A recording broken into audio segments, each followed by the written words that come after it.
Well, good morning, everyone, and welcome to the June 24th meeting of the Criminal Justice Advisory Commission.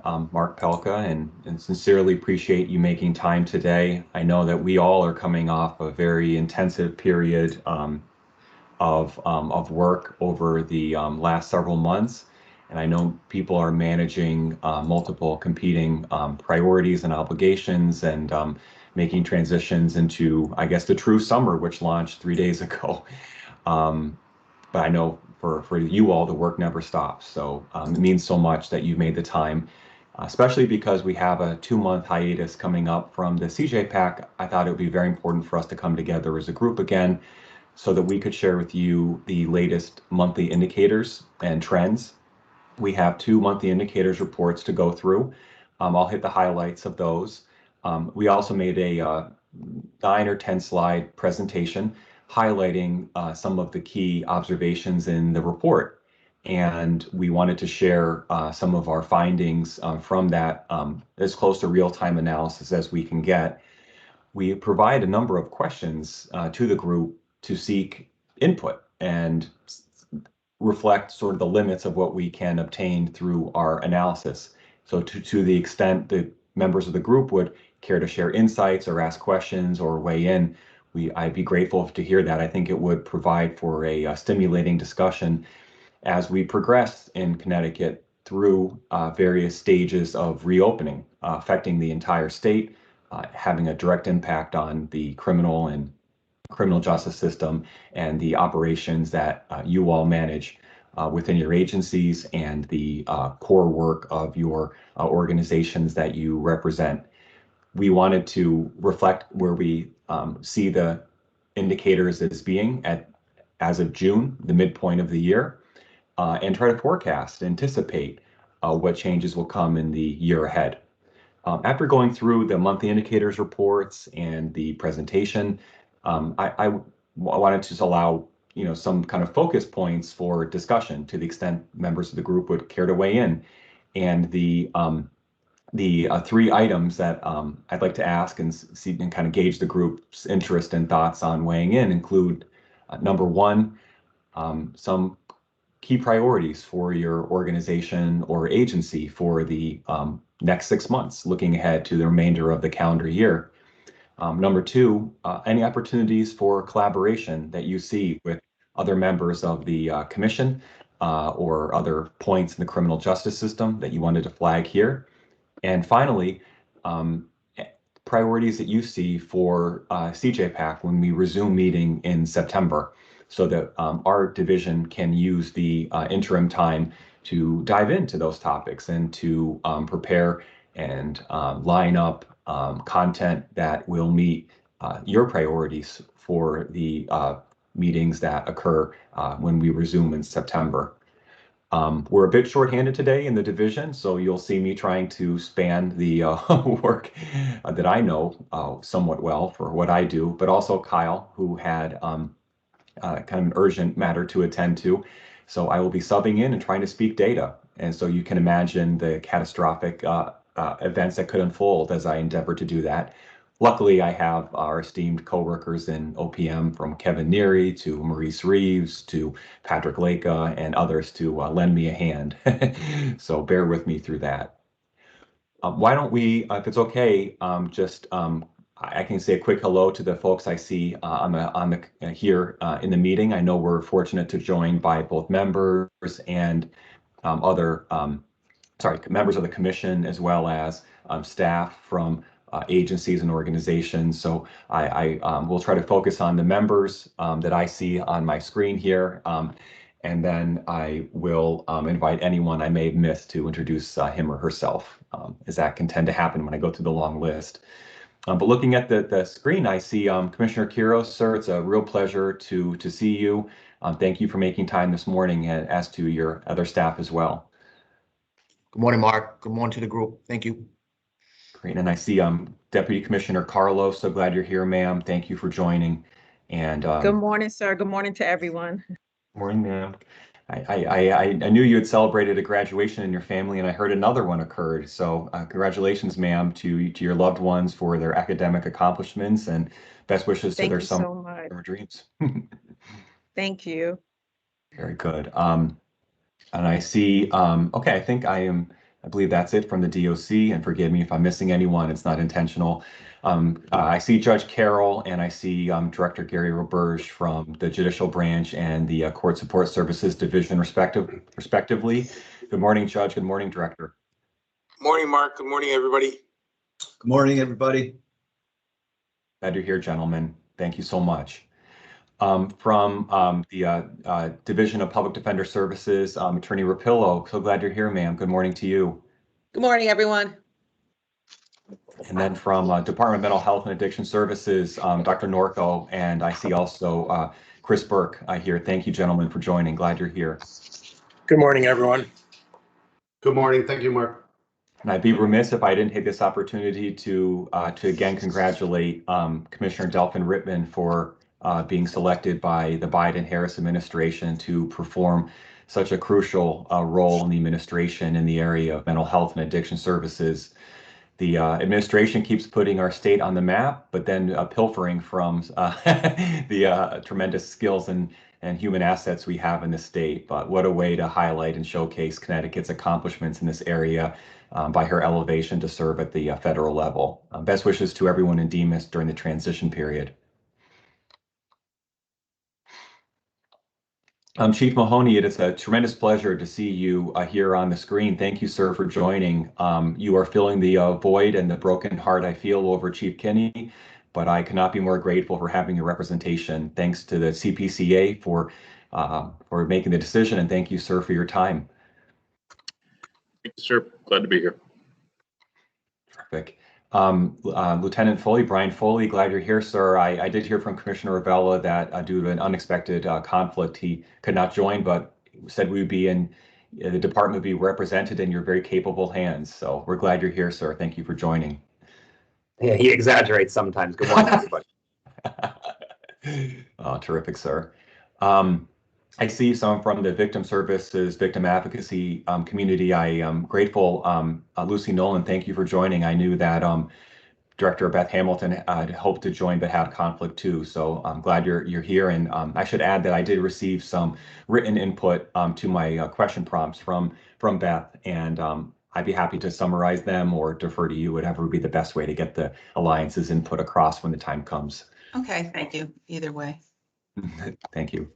And Liza Andrews, thank you so much. Congratulations and to the coalition for naming a new CEO of the coalition. We're excited to meet her, and thank you for representing the coalition this morning. Thank you. Commissioner Sadi, it's a true pleasure to see you, sir. Thank you for making the time. The Department of Veterans Affairs has been so generous with representation on the CJPAC over previous meetings, and we're just thrilled to have you here today, sir.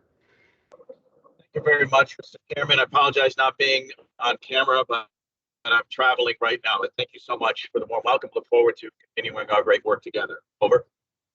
Travel safely, sir, and thank you for joining despite commitments. And your headshot is highly admirable. I might need to go back and find a photographer to do over. I might steal your idea. From the Board of Pardons and Paroles, I don't, maybe my eyes may just see, oh, I do see Chairman Giles.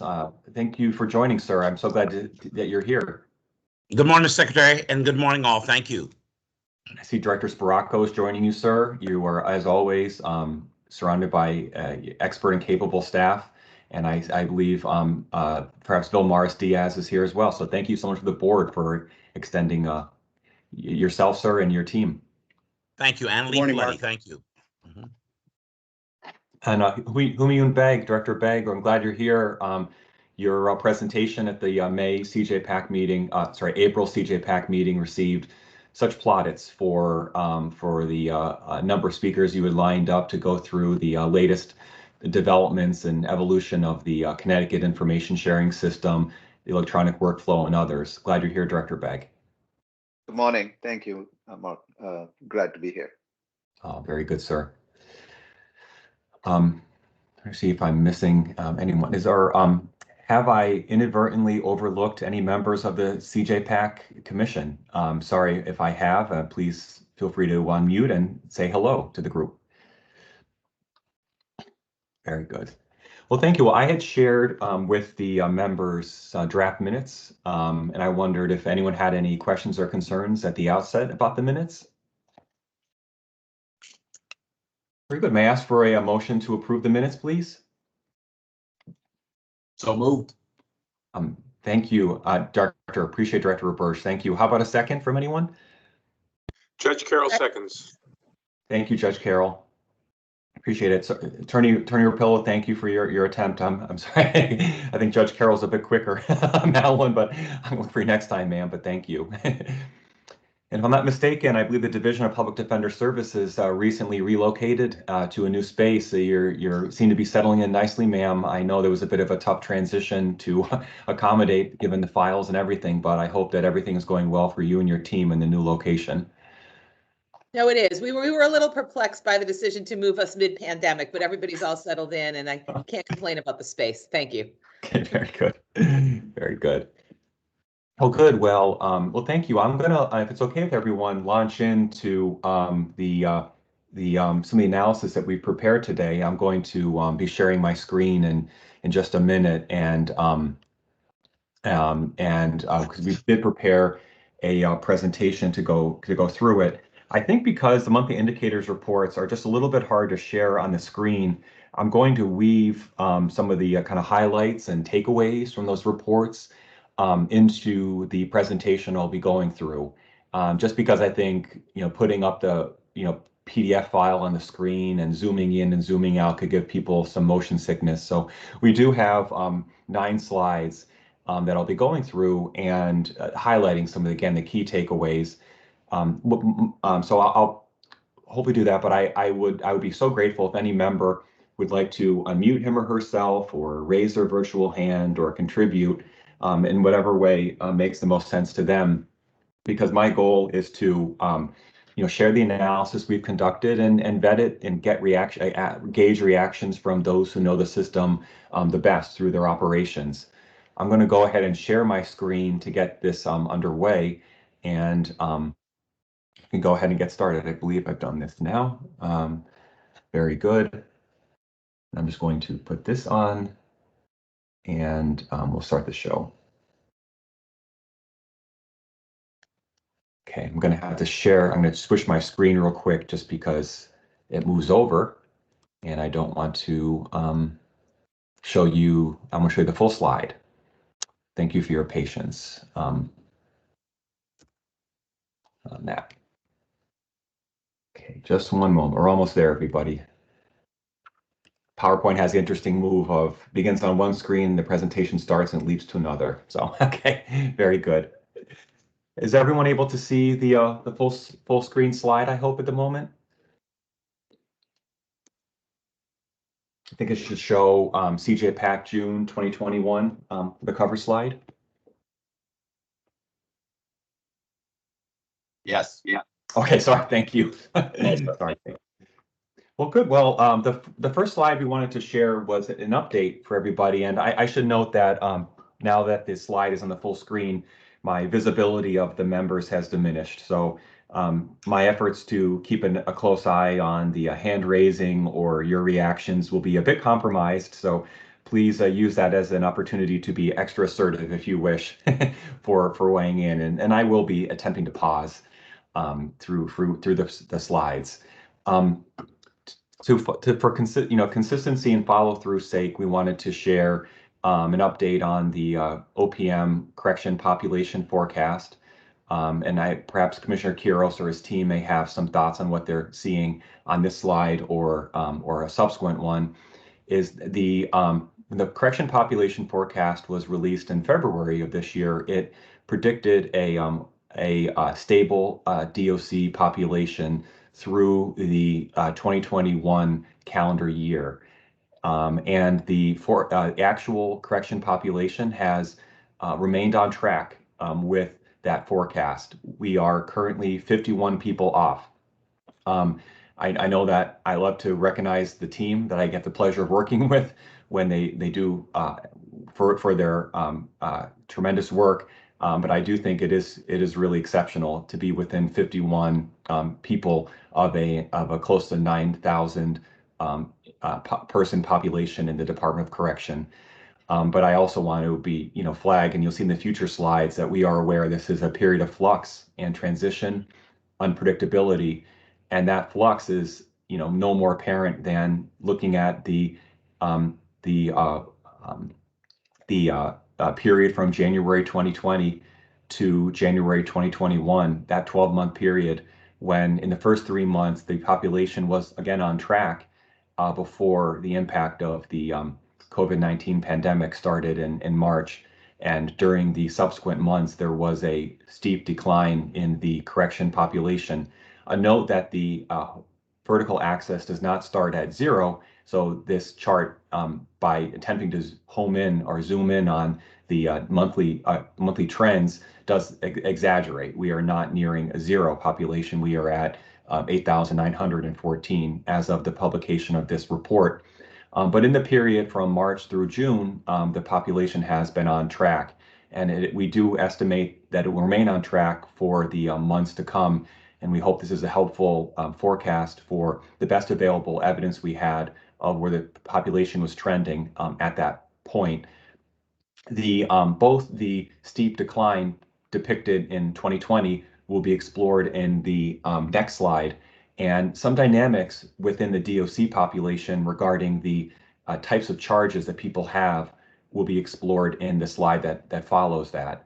But I'm not sure if Commissioner Quiros or anyone else would care to weigh in at this point about what they've seen in the last few months with the correction population and any reaction to where the forecast is at this moment. Yeah, Mark, it's not much to say. I mean, you guys been on the money with the forecasts over the last 18 years. We're monitoring that count daily because as you know, we're getting ready to move into the second facility closures, and it does go up and down, but it stayed under 9,000. I think this morning is at 9,018.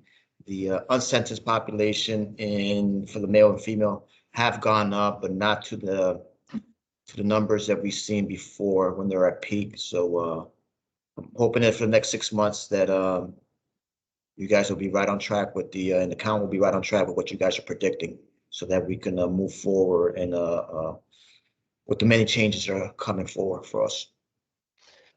Thank you, sir. I appreciate that insight, and noting that I think earlier this month, I think it was June 11th, was the Friday, June 11th, was when the governor and you announced the official closure of the Northern Correctional Institution, and that was 3 weeks ahead of the schedule for the closure. And the DOC had executed its plan ahead of schedule to work with the DOC staff, the various correction officers and professionals, to transition them to nearby facilities, to transfer the population to sufficient security level units and wings within other facilities. And I think an earlier monthly indicators report we shared indicated just the steep decline over many years in the Northern Correctional Institution population, kind of leading to a point that the kind of previous trends set up or prepared for the closure of that facility. It was not a matter of the facility closure being announced and major changes happening. It was something well in progress over many months. So I know the diligent work that was done in the department to prepare for the June 11th announced closure, and I can only imagine the work that's underway to prepare for future efforts in this area. Mr. Chairman? Yes, sir. Yes, This sir. is Gary Roberge from the Judicial Branch. So Yes, I'll just make a couple quick comments and observations. I think, Commissioner Quiros just noted that the pretrial population is up, and it is. I think we're going to see that declining in the next few months for a couple of reasons. I think everybody knows that the branch resumed jury trials on June 1st, which I think will help with respect to disposition of cases and plea bargaining. And then secondly, we're also bringing more people from DOC into the courts, right? Because we've opened up the courts more now. with the vaccinations, and we're just in a different place right now with respect to the virus, and we're going to continue to use the virtual platforms that we set up with the Department of Correction over the last year. So I would anticipate that we'll see people transitioning from unsentenced to sentenced over the next few months, more so than we have in the last few months. Director, I appreciate that. The following slide will show the some of the criminal case dispositions and how that has changed over the over recent months, and the transition from pretrial to sentence is a population we're keeping a close eye on. So thank you for that insight, and for the reminder of the use of the technology platforms and the ways that some of the manner in which the criminal justice system adapted to the pandemic has created future ability to be effective and efficient with the proceedings. Is there anything, Director, that you've observed from JRI or from kind of bond reviews or anything about the kind of that step in the process that could give us some foreshadowing of other changes? I'm sorry if it causes you to repeat what you already shared, but the presentation covers arrest and pretrial intake, but there's obviously multiple levels of bond commissioner activity, pretrial and JRI and treatment pathways that would be helpful to know more about. So we're back in the facilities, right? And back to normal operations with the jail interview program. So, we never really decreased our work in that area during the pandemic. We did a lot of it virtually, right? Yep. So we continued to provide services, but our judicial branch staff are back in the facilities doing their work in person, and we're still going to leverage virtual platform as much as we can. But it's just, and I think we're going to see this on the following slides. I mean, we're seeing the individuals that are incarcerated at arraignment are more risky by way of our bail assessment than they have been in the past, and I think that represents itself in the information you're going to present about the population in the Department of Correction now, and a significant decrease in the misdemeanors. So, but we're gonna leverage intensive pretrial supervision as best we can.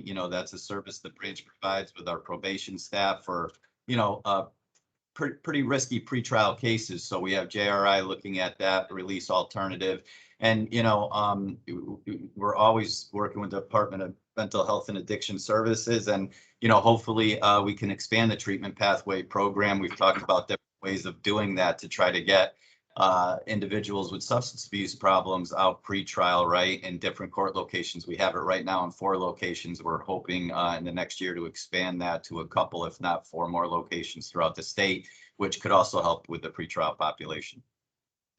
Very helpful. Thank you for those insights. And I think you're foreshadowing it correctly, sir, about the next slide and the emphasis I like to place on flexibility and adaptation through the months of the pandemic to avoid to move to process cases as efficiently as possible.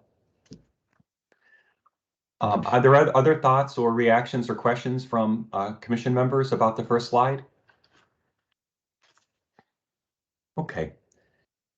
The next slide here is from the May, it's a chart 2A from the May monthly indicators report, and it shows in the blue bars are 2019, and the dark blue bars are 2019, light blue are 2020.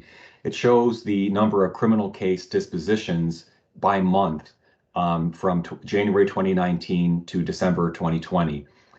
So it kind of captures that period when the biggest flux was occurring as a result of the pandemic. The first 3 months of 2020, that January, February, heading into March, January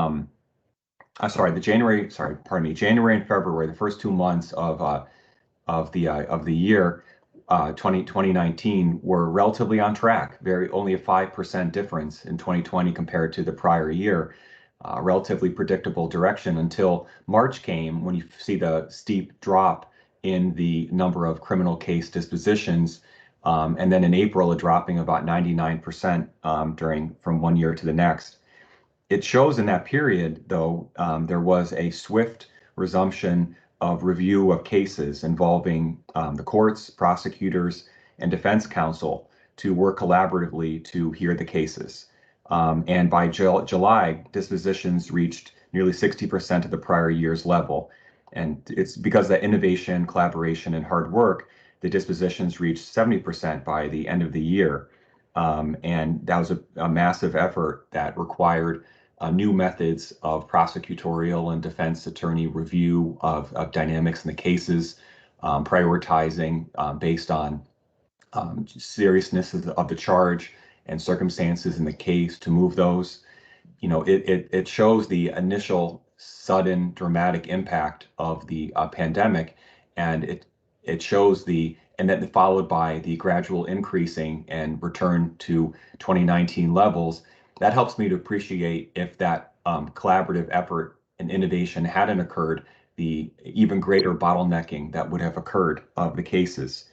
I'll be referring in more detail to this later on.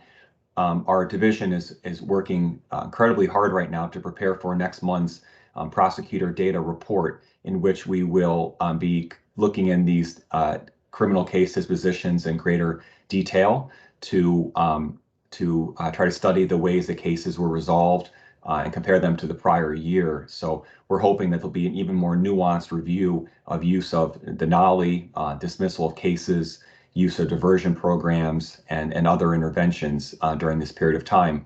Again, hoping for ways to document and sustain practices that proved effective during this challenging period, and also to prepare for what to expect with the continued and even greater increased resumption of criminal justice operations. Especially for the law enforcement officials on the call, subsequent slides will look into issues involving statewide arrests, DOC pretrial intake. So I know there it'd be great if we could go almost soup to nuts or beginning to end. But I did want to highlight this one because I think that just captures the last period that we went through and some of these dynamics. So I recognize I mentioned the courts and public defenders and others. So if people would have insights or questions to elaborate on, I'm all ears, and I know the group would love to hear from you.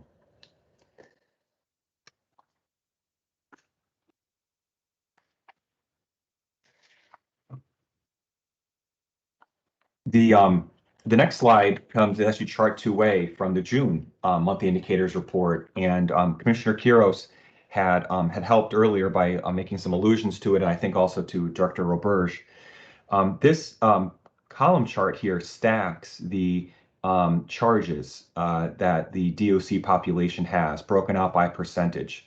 So it's not the number of people. This is level, this is controlling for the size of the population. Instead, it shows the percent composition of the population. And as I had mentioned earlier in highlighting the forecast, in just a 16-month period between March 2020 and June 2021, the Connecticut correction population, jail and prison, fell by 27%.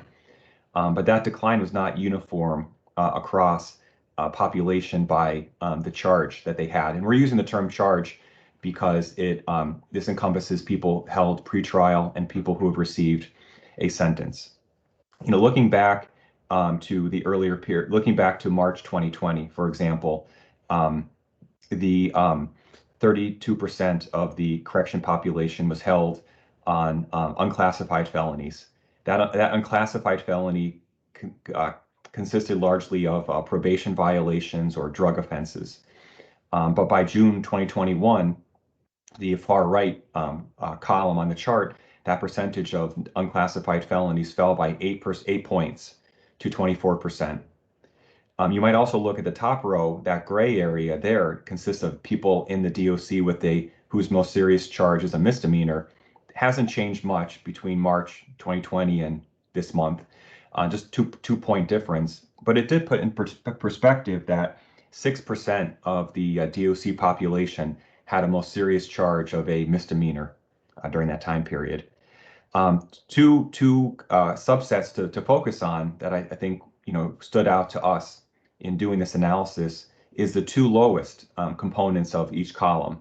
Those are darkest blue rows, and they include felony B or felony A convictions, the most serious felony classes in our statutes. Those two populations account now for 39% as of June, 39% of the correction population, up 8 points from March 2020 over that time period. So you see a reduction in the unclassified felony, a increase in the felony A, felony B, and a continued small percentage, small share of people whose most serious charge is a misdemeanor. Of note, when we look at this population by actual charge, not by class, but by actual charge, the most frequent the most frequent charge of the DOC population right now is a charge of murder. That's a factor both of the reduction of the violation of probation and drug and other lower level classes of charge. But the fact that this population of A and B felony are people who are not eligible for parole in many instances, maybe ever, or perhaps for many years into the future.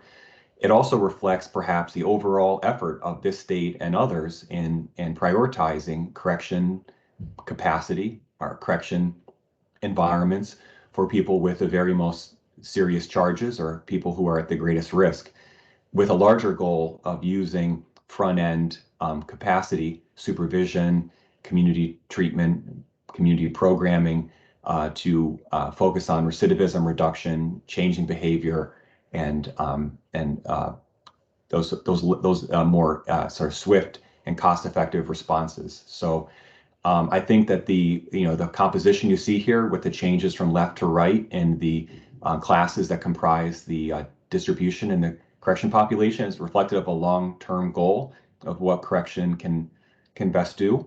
But I think reflects two other things that I've been thinking about. Number one, the hastening, perhaps, I would say perhaps the acceleration of these trends driven by the pandemic, but also some of the challenges that confront Commissioner Quiros and the members of his team who are here or who are following today, that it is a population, again, with more serious charges and perhaps greater risk that they're posing. So I wanted to share those thoughts and open it up for other reactions. This was a topic that certainly captivated our interest and compelled us to include it in Chart 2A.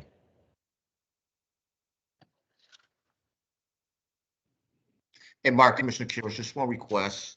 Yes, sir. I'm glad you touched up on the felonies A and B. As I'm preparing to meet with the governor's staff on the solitary confinement bill 1059, would it be possible for you? I believe I saw a document. I'm not sure if it's OP from your area or from DOC, where murder, felonies A and B were the highest, and murder was the #1 charge of the individuals being held in the department.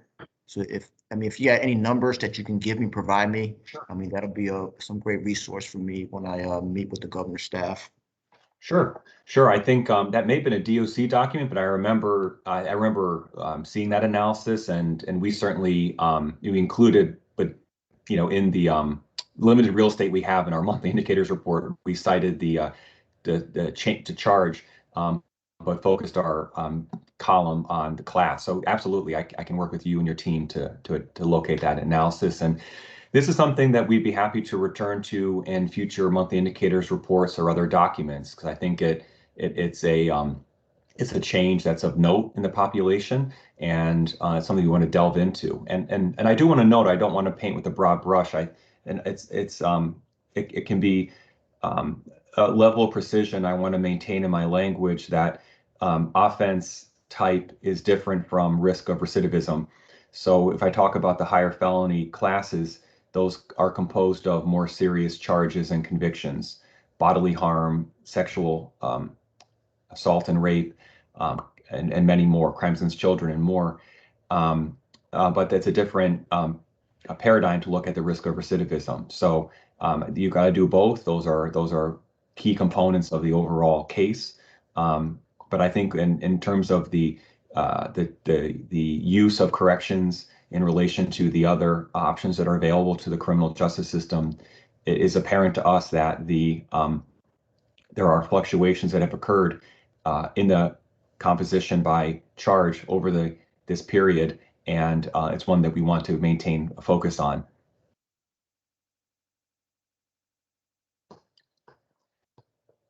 Are there other reactions? I know this is some heavy topics, and I kind of put a lot of our reactions to it because we're processing it. But I certainly would be all ears and receptive to other insights or certainly questions that people have that they would like to be explored for future meetings or monthly indicators reports. The reports will be developed during the 2-month hiatus of this commission, and we'll certainly examine them together when we come back in September. Mark, this is Chris Rapillo. I'm wondering for the unclassified and the D felonies are specifically what I'm interested in, whether it's possible to break that down by the charges within those classifications. And I'm asking because, you know, there's also lots of discussion in Connecticut about bail reform and what that should look like. Yes. And, you know, you were seeing really stable numbers and low numbers for the misdemeanors where most of the attention has been focused. And I'd be interested kind of as that discussion continues to go on, to see what the charges look like, because I think if we're going to continue to talk about bail reform, it looks like those lower level felonies would be where we would focus. So it would be interesting to see which charges we're really talking about. I think you raise a great point, and it builds on the commissioner's question earlier, is a desire to look at the composition of these classes by charge. And I think you're raising a good insight of a further parsing that would be helpful of pretrial versus sentenced for the composition, because I think that would be helpful to see the DOC population not only by the people who received a sentence, which will get into some of the growth of the long-term sentences, but also the pretrial, as I think you're exploring, is what are the pretrial makeup, what are the charges and what are the classes of charges and other factors. I'd be happy to do that, and that's a further parsing. I think that makes good sense. Thank you.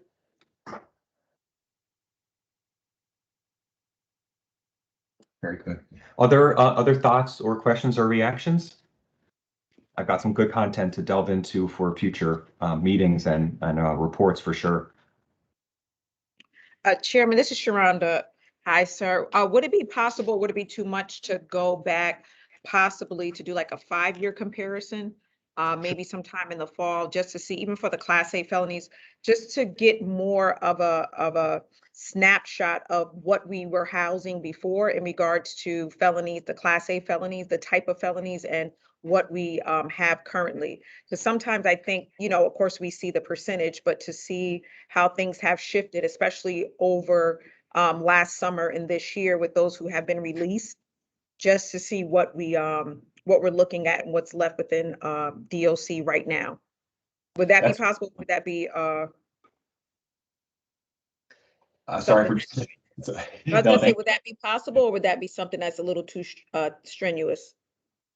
No, ma'am, the Deputy Commissioner would be happy to do that. I think this chart achieves the objective of focusing on the last 16 months to show sort of how it's trended over, how what changes have occurred over that period. But you raise a good point that, you know, this commission has studied changes over many years, and I would be very supportive of doing a 5-year comparison. This studies it by month. I think changing, you know, analyzing it by year would depict far greater change, because over, you know, roughly a year and a half, you're not going to see the same fluctuations that you might be curious about over a 5-year period or even a 10-year period for the makeup of the population. That's a great question, something we'd be happy to add to the research list. Thank you, sir, for that consideration. Yeah. Mr. Belka? Yes, Chief, yes, sir. I don't know if you can do this based off of what you gather, but I'd be curious about the misdemeanors and the unclassified felonies. 2 of the misdemeanors that come to mind immediately are DWI, driving while intoxicated. So they are potentially, you know, they're a misdemeanor charge, but potentially numerous times of DWI relates to a prison sentence. Secondly, in any of these areas, I think it would be important to note what are domestic related. So you can be imprisoned for a domestic that's a violation of an order of some type based off of previous history. And then third, the unclassified felony, I'd be interested in, this kind of fits in with the domestic portion of things, is the risk of injury statute. It's an unclassified felony, usually involving children. And just be interested in those three areas. I know that the focus of this group in the past has been on those lower level offenses, but there are certain parameters that are involved with the offenses that I mentioned that judges look a little harder at. Mm-hmm. If that's possible, great. I know that's probably a heavy lift, and some you'd have to delve into some of the specific cases. Oh, Chief, I really appreciate your points are all very well taken, and you and the DUI, and I'll just share some reactions. And I know there are some members of the group that might have some further thoughts. The DUI is an important one because if I'm correct, it not only includes misdemeanor, but also, as you said, for second or subsequent, it elevates to an unclassified felony. So DUI are likely to comprise a portion of those unclassified, and would be. I don't think any of the DUI offenses veer out of the unclassified. I think they all land there. So if that's a segment that has changed, we should look to see how that particular charge has moved over the time period. The domestic one is another one well taken, and I think that we have to see if we have the family violence flag in our data. And if we do, that would be a way of identifying a case for which law enforcement or the court attached a family violence case to it. And that might yield some insights. And you were, Chief, reading my mind. I was thinking about what the courts might, say the CSSD might say involving, the pretrial population, because certainly the charge is one area of one aspect of the case, but there also could be a restraining order placed, a protective order placed. There might be a family violence flag, might be a variety of other factors. So simply looking at the charge, this chart looks at class of offense. Other members have suggested looking at type of offense, and you suggested one layer deeper, Chief, of family violence flag and more specific offenses you're curious about. I think that, to the extent the data allow, I think it would help us to build a more composite sketch of the cases and better inform policy and budget and other discussions about the composition of the population. If this amount of change has occurred in 16 months, I think the Deputy Commissioner is anticipating larger changes to be found over 5 to 10. And this group, through the data analysis it provides, could provide updated and more current depictions of the population. So all that is to say, Chief, good points, and we'll add that to the list. Appreciate it. Thank you. Great. Other thoughts or questions or reactions? Oh, sorry, I meant to flag, you mentioned the risk of injury to a minor. That's another one I wanted to mention that I noted and we should look at to see about the composition. Other thoughts or questions or priorities from members to raise? Okay, great. Well, this next slide, the next two slides we'll look at first. I think that we wanted to express that we were pleased that the forecast is sort of on the money, as I think the commissioner said, which is that's certainly it's a way that we feel good about, but we also are humble by the level of change and flux that has occurred across the criminal justice system, which compels us to home in on the front end trends as closely as we can, front end and early trends, to try to anticipate what that could foretell regarding future changes. So the blue bar here shows year to date. We receive from the judicial branch court operations monthly arrests statewide, and you can see the changes from the increase that began in March in the number of statewide arrests. These are the CRMVS system. And so you can see the increase occurred in March, and it's been relatively stable, a slight dip in May. But it looks a bit different, quite a bit different than the line chart, which captures 2020, last year, when there was a stark drop in the month of March in arrests, followed by a rebound in May, and then relatively stable number of statewide arrests by month. We are very interested to see what the summer will bring. Because arrests have been somewhat level from March to May, we're wondering what the summer will bring in the subsequent months as reopening increases. We also want to acknowledge the increase in gun and types of violent crime in many communities in our state and in communities and across the country. The president delivered some remarks on this yesterday and announced some various initiatives and funding opportunities that we are reviewing within our agency, and I know other agencies are too, to address the increase in gun and type of violent crime in jurisdictions and states across the country. The question is whether the volume of those types of offenses will drive arrests, or other types will. It's hard to tell. But this, from what I'm hearing from chiefs and other law enforcement executives and community members that I interface with and Project Longevity and other areas, is a challenging time. And my prior discussions with law enforcement executives and others involved in violence reduction work indicate that the summer months can be especially challenging.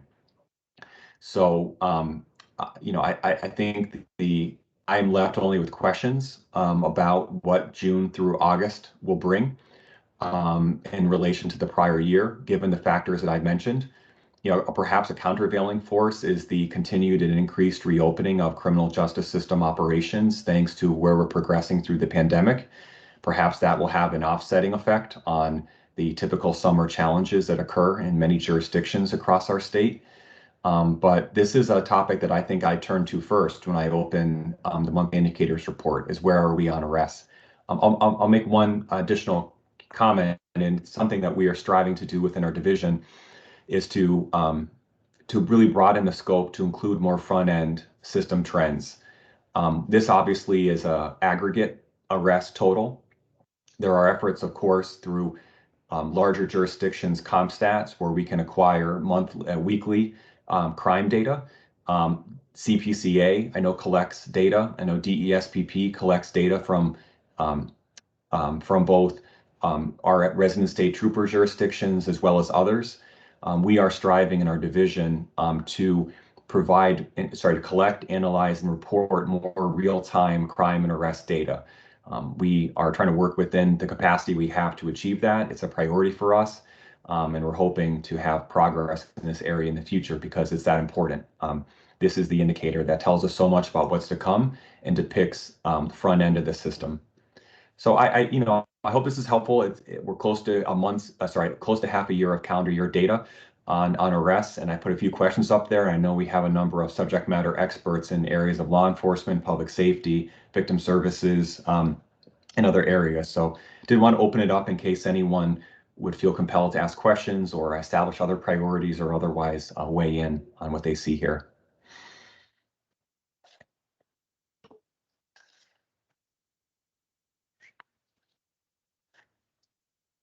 Certainly, it's a topic to continue to review in the months. And on a related note, is something that on the next slide we have just I think one more to go after this is pretrial. This is the different components of the admissions to the admissions by month to the Department of Correction. So I always when I look at the report, I typically look at arrests, and then I turn to DOC admissions to see what that tells us. And we talked in some of the earlier slides about the line chart here, you'll see, which is the pretrial admissions. And you can see from, last summer, summer of 2020, when there was that summer increase in pretrial admissions, that was coinciding with increased activity within the criminal justice system, increased movement more broadly in our state. You also can, I'll turn to one other facet in a bit. And then moving forward to our current year, 2021, there was a pretty steep jump in March in pretrial admissions, which could reflect broader reopening. We were wondering after in March, where the number of admissions reached 831, which is the highest number covered in this chart, we wondered, would that continue, flatten, or go down? It appears to have gone down in April and May, but we're keeping an eye on it to see if in the summer months it'll jolt back up, remain stable, or what will happen. But that's certainly a key item to notice. Below on the column charts, meant to squint your eyes a bit, these are the other three main components for the DOC admission stream. I'm looking here at the light blue, which reflects new sentence admissions. These are people who converted from either pretrial or bond into new sentence in the DOC. And you can see, just for hindsight, in 2020, that light blue bar began to expand starting in September, again, with the increased reopening and processing of cases. And the size of that blue bar is larger on the last few months, largely than it has been in the prior months covered. So that's another one for us to watch as these cases convert. I think that we are very curious about accumulated cases that have occurred during the last 16 months or so.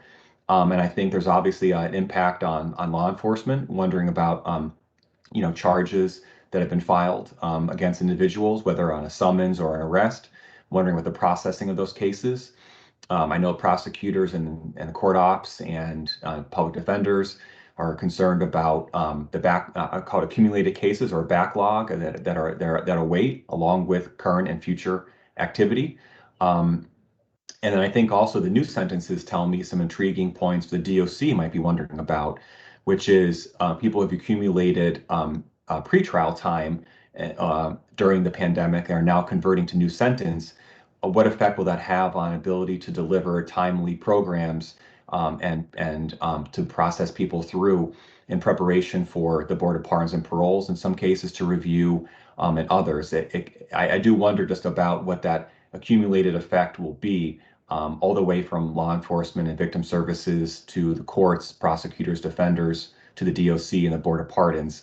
I could talk a bit later about some, American Recovery Plan Act recommendations the governor made, and perhaps federal funding and other planning. But I think at this point, I did want to just flag that these are indicators we are homing in on each month and looking to be a resource to you all as you address the accumulated cases.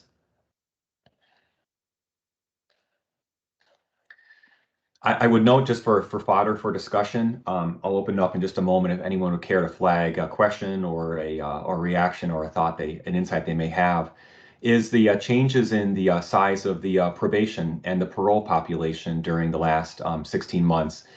The probation population in particular is one that we flagged in the May monthly indicators report. Just as we're curious about the composition of the DOC population, we're wondering about the probation and the parole and other community supervised populations.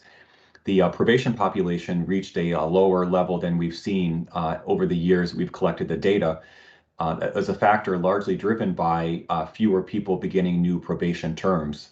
So with the resumption of increased activity, we could see more probation starts begin. But that kind of reduction in the number of new starts of probation flagged for us was a major factor in the size of that population. But I know, just as science indicate, the research and evidence-based practices indicate that corrections is best prioritizes people with most serious charges and most complex and high-risk cases.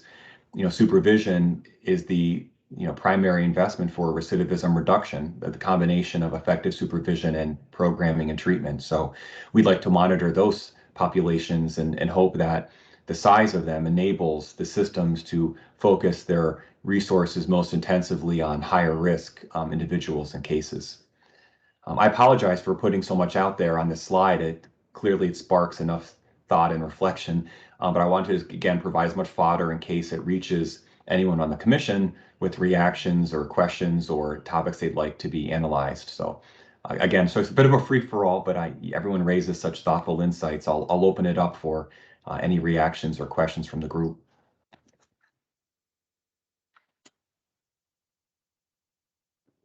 I'm sorry, I was on mute, Mr. Chair. This is Gary Roberts from Judicial again. I'll just speak to the probation population.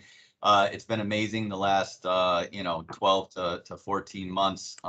It's starting to rebound, and it will get back. I think we're going to see an increase in the individuals that we supervise in the coming months. But we're ending more cases, significantly more cases than are coming in, which is obviously leading to the decrease in our population here that we're supervising, But I anticipate as the branch continues to address the cases that have accumulated that, probation is always one of the most often used sentences at this position, and we'll see a rebound in that over the coming months as well. So I would anticipate, it's interesting though. I think we've seen through this meeting here at CJPAC and just looking at numbers, that Deputy Commissioner Carlos was talking about, cases coming into the courts even pre-pandemic have decreased significantly, So we have seen a decrease in the probation caseload over the last 10 to 15 years. I think we were at the high point around 60,000 at one point, and we were in the mid 30s pre-pandemic. So it mirrors what's happened with the prison population. In 2010, I think we were up over 20,000, and now we're down around 9,000. So I think the whole system has adjusted over the last 10 years, but certainly in the last 12 to 14 months, we've seen a significant decrease in individuals being sentenced to probation supervision. Very helpful, sir. I think it's I think we as a body believe in utilizing probation, which is the most commonly used diversion option, and the desire for effective supervision and treatment to reduce recidivism and to avoid incarceration where appropriate. So I think that is we've really enjoyed our conversation with the judicial branch about ways to weave in more reliable data into our monthly indicators report about pretrial and JRI and TPP. I think probation is one that we want to keep an eye on as well, to just document and identify needs where needs and opportunities where they lie. So I appreciate your insights.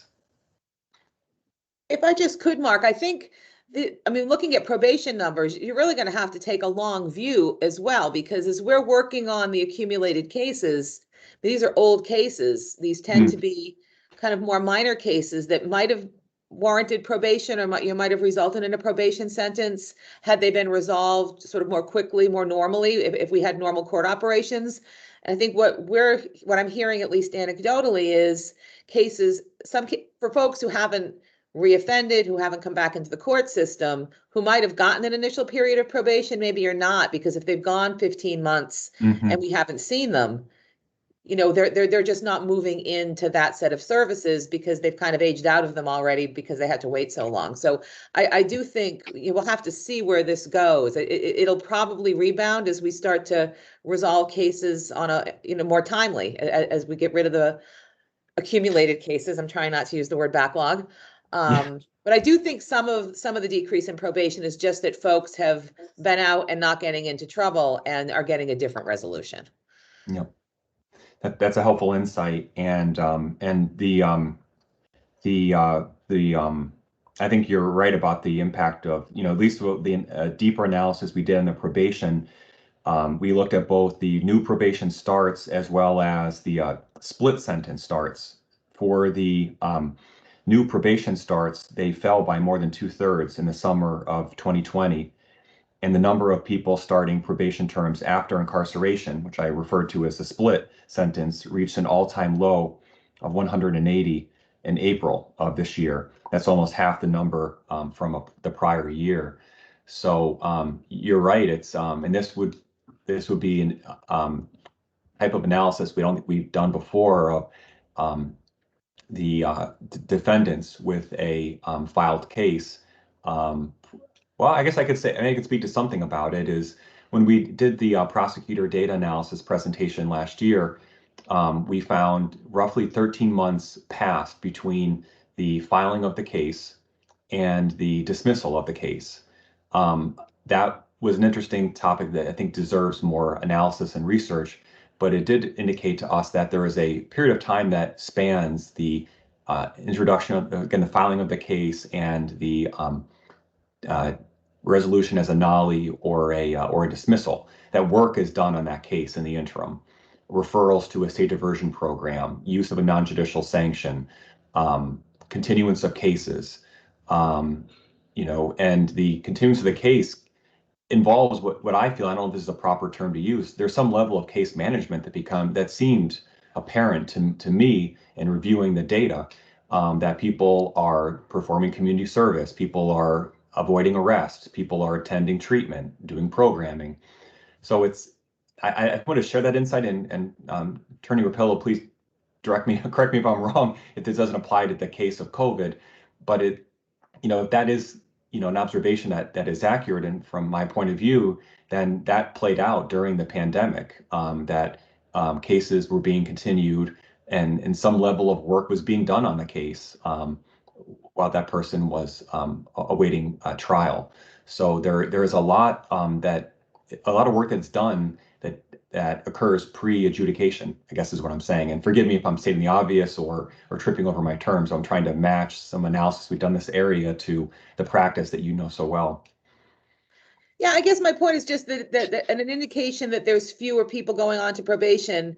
I think we are saying the same thing. Doesn't mean that there were decisions, that there were unsafe decisions made. It means that something else happened. Those people who got their nollies and dismissals because they went a year coming to court, a lot of those people have now been sitting for a year and a half, not coming to court. And if they've still managed to stay out of trouble, maybe do something right, you're seeing more of those. Some of those people would have resolved their cases and gone on probation had they come to court.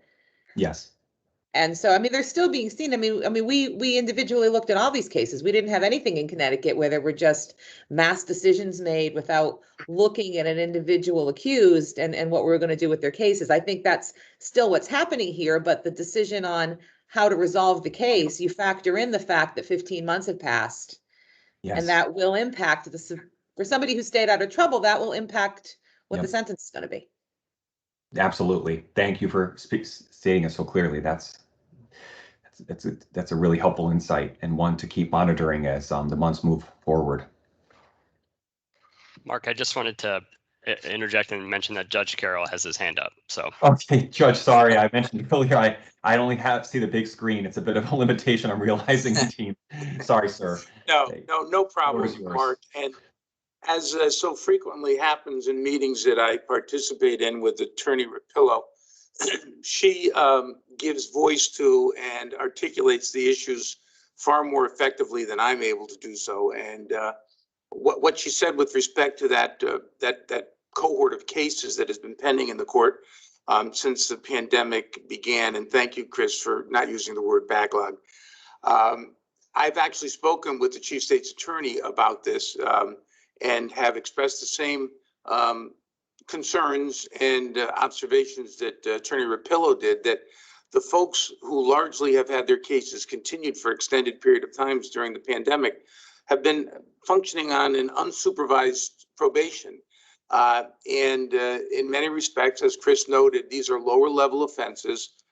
Not to say that they're not important and they have impacts on the communities where the arrests were made. We would never undervalue the great work of law enforcement in that regard.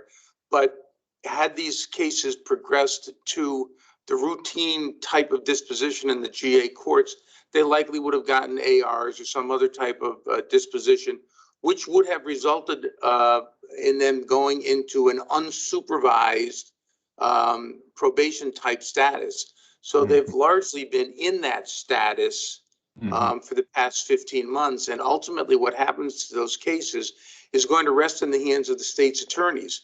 Now, I've spoken to Chief State's Attorney Colangelo about it, and I see he does not appear to be on the list of attendees today, nor does there appear to be anyone from the state's attorney's office. But if there is, I would hope that person might speak up about this.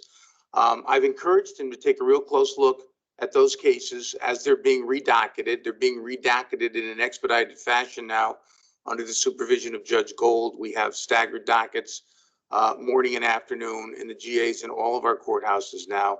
And I have encouraged the Chief State's Attorney to encourage his state's attorneys in the field to exercise their discretion in a way that acknowledges the fact that the largest component of these cases, the individuals who have not gotten in trouble again since their initial arrest while the case is pending, may deserve treatment that they might not ordinarily have received had they appeared in court more contemporaneous to the actual arrest. So I'm hopeful that as we move forward and get more of these cases on the docket in the hands of state's attorneys, that exercise of discretion will become evident and we'll be able to quickly eliminate those cases that are pending in the GA courts now.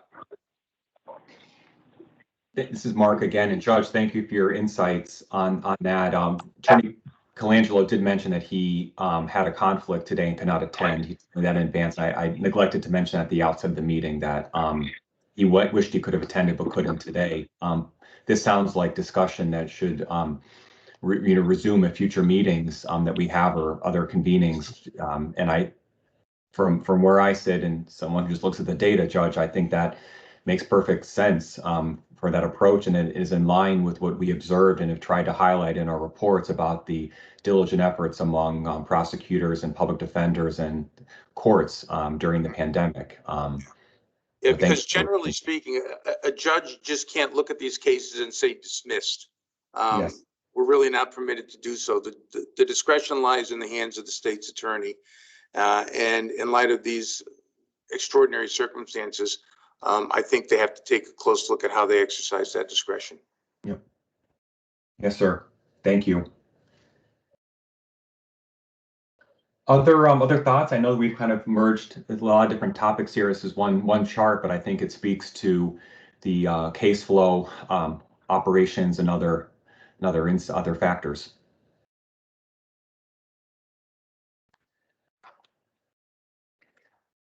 I wanted to just flag for this slide. I think this will be it's the last one that we'll transition into broader discussion. I wanted to just because I had received some insights from the Alliance to End Sexual Violence about the discussion topics I had shared. It made me think about the victim needs for services and supports. I wanted to flag just 3 key questions. I didn't have an analysis to match to this, but wondered about how the needs of victims have been impacted by the pandemic and what their longer term needs might be. The Alliance had some insights to that point, and I imagine other victim advocates may too. How did service providers adapt to the pandemic, including use of technology like the Safe Connect from the Coalition, efforts at a text-to-talk capability in the Alliance and elsewhere, and what are the long-term applications for these new innovative approaches? We've talked a bit at the CJPAC Victim Issue Subcommittee about the role of the technology available in courtrooms for remote participation. And I think that I don't want to speak monolithically, but I think that some victims and their advocates have found that technology to be helpful in many cases for the victim to be able to participate. I also would flag on the area of technology, the Board of Pardons and Paroles has conducted their pardon and parole hearings virtually with a link on their website, broadcast over YouTube. That was the case before with parole hearings, and now pardon hearings are handled that way as well. And I have heard from both victim advocates and the board that the shift to online for the pardon hearings enable people out of state or who are at a great distance to follow and even participate. So again, I don't want to paint a broad brush about impact on victims and survivors and their advocates, but I do think that there's something interesting happening on technology. Again, not monolithic, but there's interesting ways that technology is in some cases helped them. I think it's been challenging, imagine, with as in many areas, with the loss of face-to-face service delivery and contact, and having to use a virtual method. May not be the best fit for everyone, either service provider or victim or survivor. finally, as the criminal justice system continues regressing or returning to pre-pandemic operations and trends, what are key considerations and needs involving victims? We may not have, with the representation here today, a complete voice, but it is something that has been discussed in the CJPAC Victim Issue Subcommittee. And I'm going to come off of screen share now so that we can see each other again. It reminds me a bit of the shock when you're in a room with the presentation on and all of a sudden the lights go on and everyone's here. So forgive me for that jolt, but again, and I wanted to just flag those issues just to make sure that we attend to some of those topics and invite anyone who wishes to react to the final slides on victims issues they may wish to speak.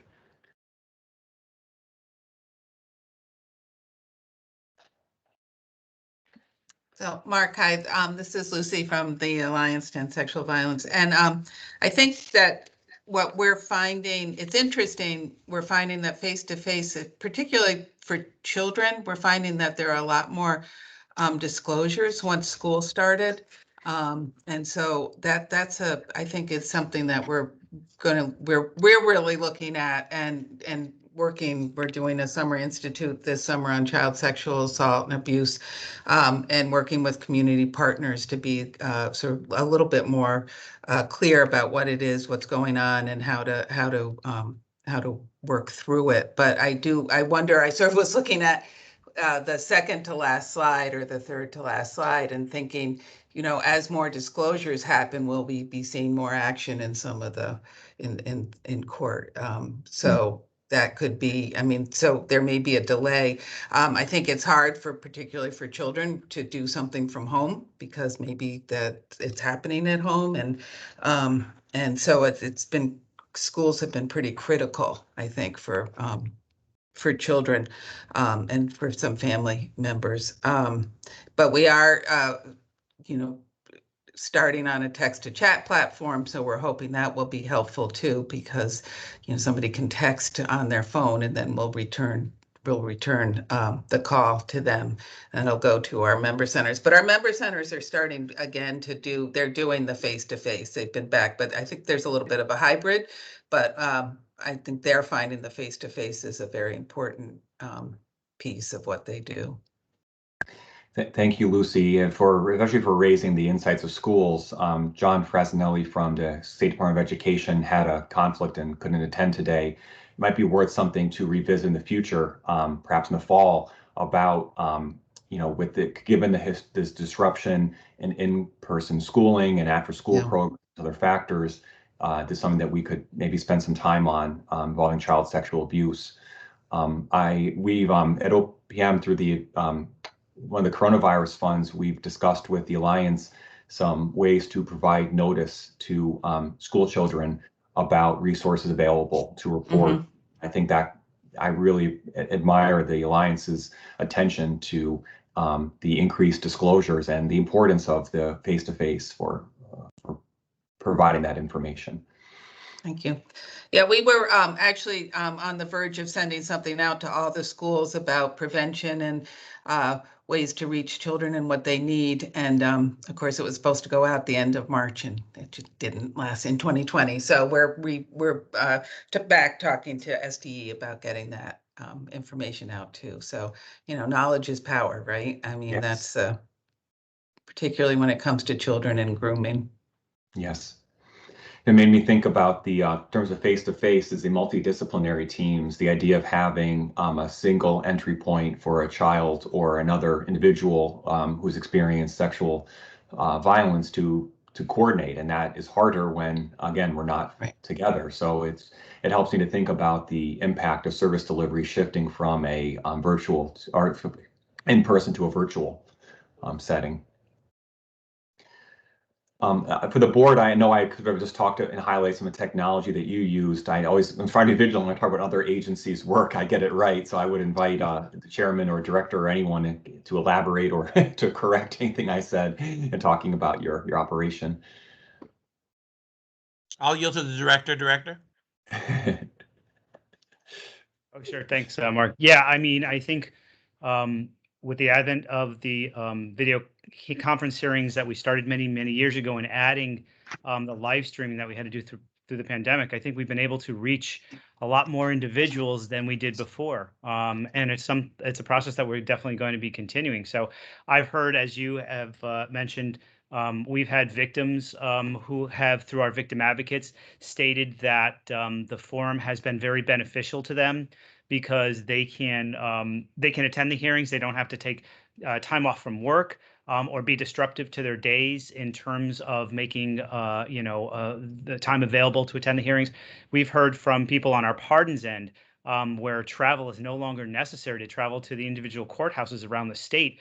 They can join from their living rooms. So, I mean, I think the utilization of this technology, and again, I think, Mark, you mentioned that you may allude to this in the grant that we received to expand our video conferencing technology with the Department of Correction, has been crucial to allow us to do this. We can now, live stream our entire operation and continue on with that. And I know it's helped the Department of Correction in terms of we work collaboratively in expanding their video conferencing availability, not only with the board, but it's also worked with the courts. So I think that's the plus the only plus I've seen so far that's come out of this pandemic. No.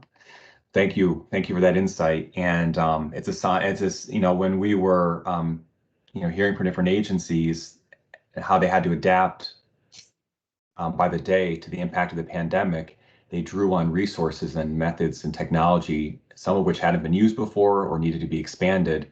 And that was always my hope, is that by broadening this technology, it can be sustained into the future. I like that the DOC, for its one of its coronavirus grants, looked at wiring of internet and provision of laptops and other technology to the under 18 population at Manson Youth and York Correctional, knowing that there would be a disruption temporarily in the provision of services, and though that technology was drawn on not just to help during the pandemic, but to sustain. So perhaps that's a bit of a disjointed connection, but it's something that occurred to me in this discussion. Well, good. Well, thank you. I think I was trying to figure out what anything else I would add. I thought that another piece that Beth had shared with me was a desire for the Victim Issue Subcommittee to continue to highlight the needs of victims and survivors and their advocates during the increased kind of activity and operations of the criminal justice system, to help to kind of highlight priorities and needs for that population, and to help get information out to those individuals navigating the criminal justice or juvenile justice system. I'm hoping that through that continued work, we can highlight those needs and bring them to this group for discussion and help to communicate those out to the field. Yeah, and I would just like, if I can just add quickly that, I mean, one of the things that we want to start working on is looking at it, the sequential intercept model, and to see sort of what works to help victims and so look at, there's a lot of focus these days on those who do the harm as opposed to the people who have been harmed. And so we want to sort of make sure that we shift that conversation back a little bit. And I think the Victims Issue Subcommittee is looking at that too, is sort of, what needs to be done in that regard. Yeah. No, that's helpful, I think. And if I'm not mistaken, the sequential intercept model is a desire. I know something with Dr. Norco, and we all talk about a great deal for interventions for people, mental health needs, people with addiction. Right. And the sequential intercept model, from the vantage point you're describing, is to points of movement through the criminal justice system where the victim's needs can be prioritized, where services can be delivered, and it's more than just helping to inform them about processes. It's actually, as the case moves forward from the defendant, that the victim is receiving necessary notification, support services. Is that roughly correct, Lucy? Yeah, and also, right, and also sort of what happens what intervention works the best to help the trauma, right? To work with the trauma and to help the victim recover. And so that may include the criminal justice system, right? I mean, there are many people who use the criminal justice system. There are those who don't want to use the criminal justice system.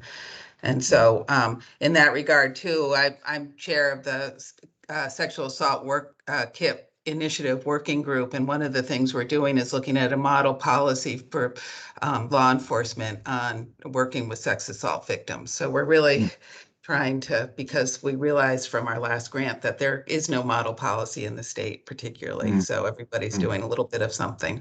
So. Very helpful. Thank you, Lucy. Yeah. Thank you for sharing.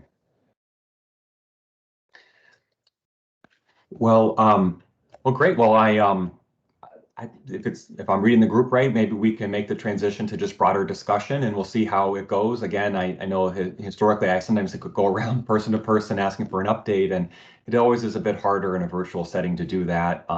So I thought I would pose, the first question of what are some priorities that are your top of mind for leaders of agencies, divisions, or organizations for the period moving forward that you might wish to share with the group. Floor is open, and feel free to take the question as you wish, but I did want to open that up just so people get a chance to share and to bounce ideas off others.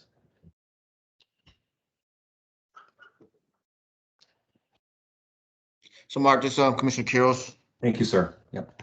I'm trying to manage 2 meetings at the same time, but so within the next 6 months, our priority, we started the staff training for the police accountability bill.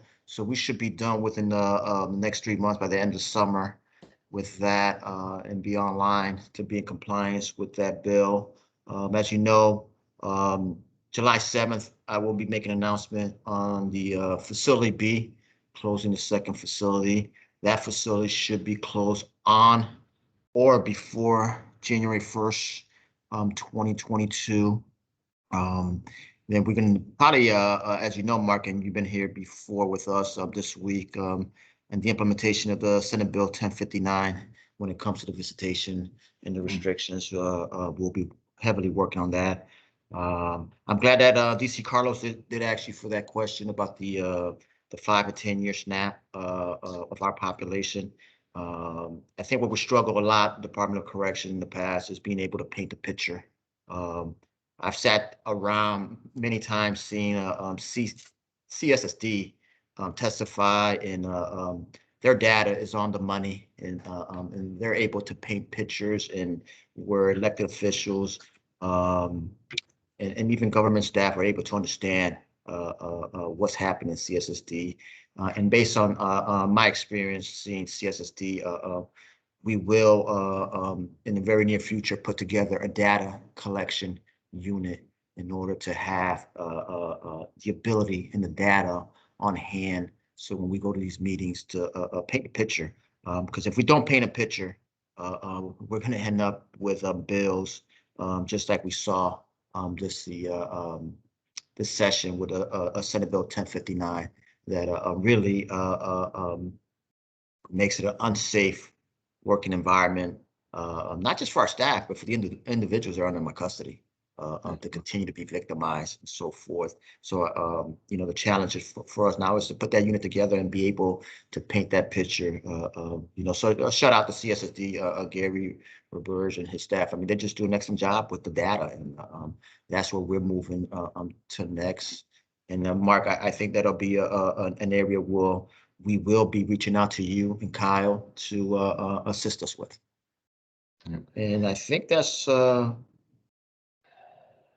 enough for the next 6 months, though. Sounds like a pretty full plate, sir. And I knew one of the real strengths you brought on top of your boots on the ground, 31 years of Connecticut correction experience, was the accounting and the data and the visualization and the explaining of the work. And I really applaud you for prioritizing that in the form of a unit. When I was on my way to the DOC this week, I passed Mr. Gavin Galligan, and I've seen his analysis and what the crew unit can produce, and it is really vivid in what he can capture and illuminating. I'm grateful for that. I saw Commissioner Sadi's hand up. Sir, the floor is yours. Thank you. Now in a place where I can safely be on camera. And I just wanted to highlight Public Act 2179. Some people refer to it as the OTH, a qualifying condition bill or law.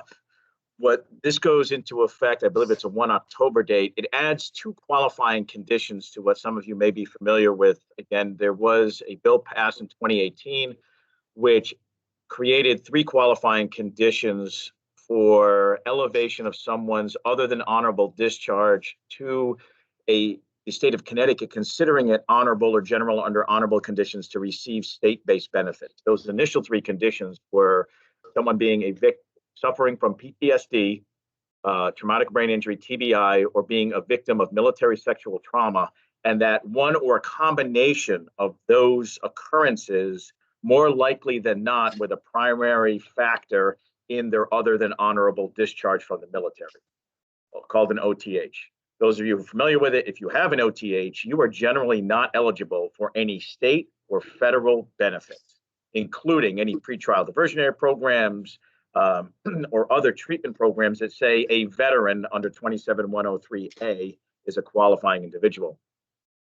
This bill, or this law now, 2179, adds 2 more, what are known as qualifying conditions. And I know the term condition sounds pejorative. It's not meant that way. It's just the way the statute or the bill is written, is those who are discharged from the military under or because of gender identity or sexual orientation, either under the Don't Ask, Don't Tell several decades, going back to the early 90s until recently, or prior to that, under the complete ban on what they call, no gays in the military. And, people were pushed out, some given dishonorables. This doesn't apply, it's only to OTHs. So now there's 5 qualifying conditions. I will be appointing, pursuant to the Public Act, a qualifying condition review board of 5 members. That board would be nested with the DVA. The board is charged to meet at least once a month unless otherwise necessary. The reason it's important here is that anyone who touches the criminal justice system, who is potentially as a veteran eligible for whatever it may be, support, treatment, referral to housing, pretrial diversionary programs, but has an OTH, until they get a certification from the qualifying condition review board, or otherwise before this law have something from a clinician from the federal VA saying or certifying that their OTH is based on one of these qualifying conditions, they are not eligible for veterans benefits.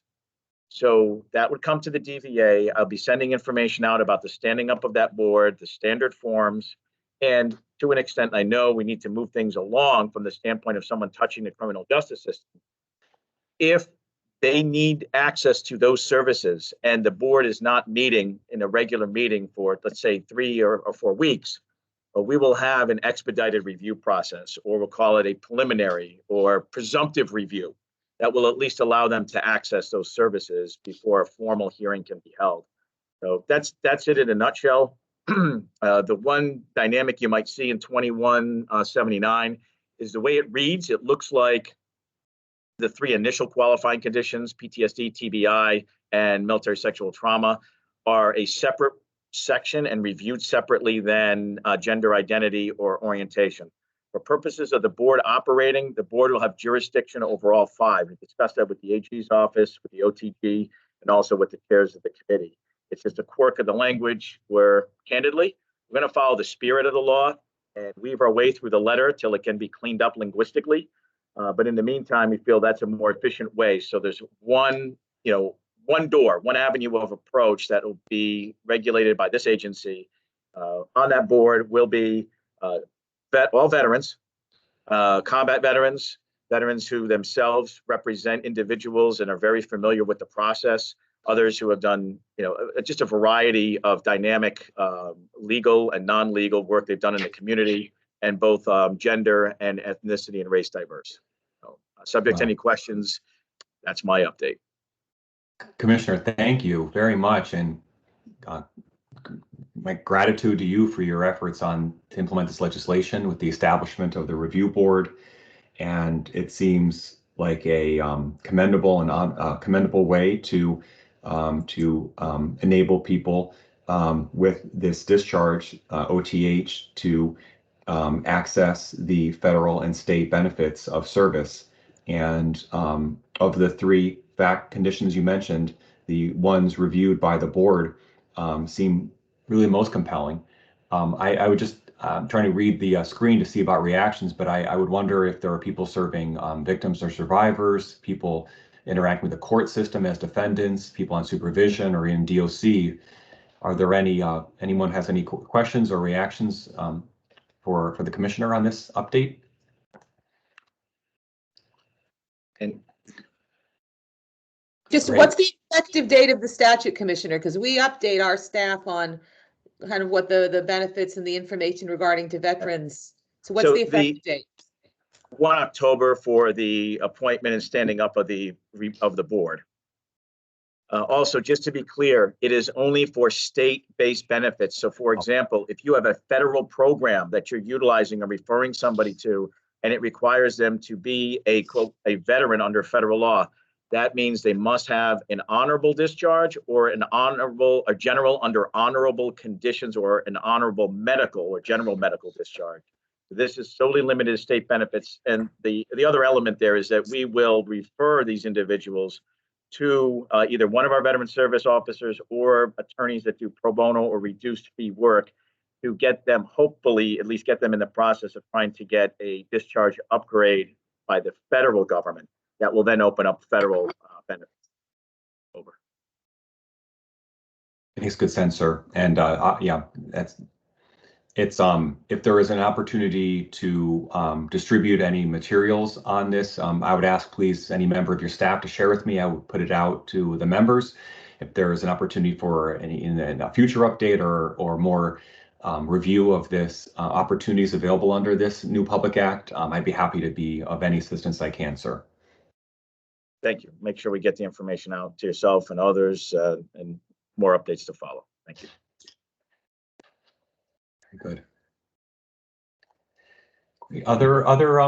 Any other members desiring to give sort of an update on sort of key projects or priorities or initiatives the next 6 months? Sure, this is Liza at CCADV. I would say definitely one of our priorities for the next 6 months is the rollout of Public Act 21-78. So that was the kind of omnibus domestic violence bill that just passed this session. So you know, there are aspects of it that are family court related to the restraining order. There are also aspects related to the criminal justice system, violations of court orders, processing of U visas. So we definitely just, we wrapped up a few meetings here as staff to kind of develop our plan for rollout. And certainly several members of this committee will be hearing from various CCADV staff in the coming weeks, just to have kind of conversations about how various aspects of that will roll out. So I think that's a big priority for the next 6 months. You know, we'll be offering training, TA materials. And then I think one other thing that we have discussed here as staff looking at is going back and looking at the firearm removal as part of ex parte orders. You know, that passed back in 2016 and we really haven't you know, rounded back to see how that's working. Is the system working? Does anything need to be changed, fixed, updated to make that go more smoothly? So we had a group meet right after that that bill passed in 2016 to discuss implementation. So I think we'll be reaching back out to those folks this summer. So that includes folks from judicial, state police, CPCA. Just to, again, kind of touch base, just see how things are going from the viewpoints of various stakeholders. Thank you, Liza, for your intensive efforts in CCADV to prepare training, technical assistance, and other materials to help agencies and organizations implement Public Act 2178. Now, it's quite a bill, and will have some substantial benefits to victims and survivors of family violence. And any questions for Liza on this topic? Okay. Turning to Dr. Norco, I saw your hand up, sir. The floor is yours. Yes, thank you, Mark. Just a couple of things from the DEMA's perspective. One is that we're actively working on trying to further develop our crisis response system to be able to handle 988 implementation when that is mandated for July 1st of next year. So that's a a federal mandate, but one that's unfunded. So we're looking for ways to try to make sure that we have a system in which, when people call, that there's actually people available 24/7 who can respond to the individual. The other thing is that there are a lot of federal funds and other kinds of funding opportunities right now, like the pharmaceutical settlement, for example, and Demas is actively working on trying to maximize all of that. I'll also mention that the the pilot idea that we talked about in this meeting in January about the people who get referred for competency evaluation, who have misdemeanor-only charges, we're well on the way to getting that going. We're going to be piloting it in Bridgeport, and we hope to have that up and running by about August 1st, with piecing together various sources of funding. So we're doing that, and we're also trying to make use of, again, a variety of other grant opportunities to expand forensic services in a variety of ways, looking at expanding diversion, looking at expanding ways of improving our reentry services into the community. Thank you, Dr. Norco, and thank you for the update on the 998 implementation preparation for next year. In terms of the crisis response, if you don't mind my asking, I know if you go like a Demas website, you list sort of places to call for crisis services. Sorry, it's not just the number to call to for crisis helpline. It's actual places to access 24-hour services. It's kind of broken up by town or by city. Is that roughly the way to? Yeah. So a number of years ago, the system was more robust than it is now. I mean, it does exist regionally across the state. Originally, it was set up so that there were people on duty 24 hours a day, 7 days a week, in mobile crisis teams, so people that could actually go out. When we had various state budget crises, one of the things that we had to do was look at the implementation in a number of jurisdictions, and in places where those services were not utilized much, we had to make the decision to cut funding for those services. So, we think that we need to try to get back to the state that we had a number of years ago, and that's what we're trying to piece together at this point. Thank you. I appreciate that. Thank you. And many thanks for your hard work on the pilot around to respond to the competency evaluation and to, as I understand it, work with the courts and other stakeholders to stand up swifter, more effective referral options to mental health services in the community. And, last month we were able to announce that retroactive burn JAG funds would become available to the state of Connecticut from fiscal 2016 to fiscal 2020. Connecticut, along with about 6 or 7 other states, was unable to accept federal burn JAG funds because of immigration-related conditions attached. The Biden-Harris administration has removed that condition, updated its policy, and Connecticut and the other states are now eligible to accept. So our staff is working diligently to prepare the paperwork to accept those retroactive funds. They will amount to over $6 million in funding. About half of it will go to directly to law enforcement, police agencies. The remaining portion will be discretionary for initiatives. So it is essentially having 4 years of funding available all at once. The funding is not massive, but it is criminal justice, juvenile justice centered, and it is quite discretionary. And so one of the areas that we are in the early stages of looking at is to support the pilot. So obviously, based on the expansive funding, it won't be able to cover the entirety of it, but I hope it can be, in this case, a timely investment into it.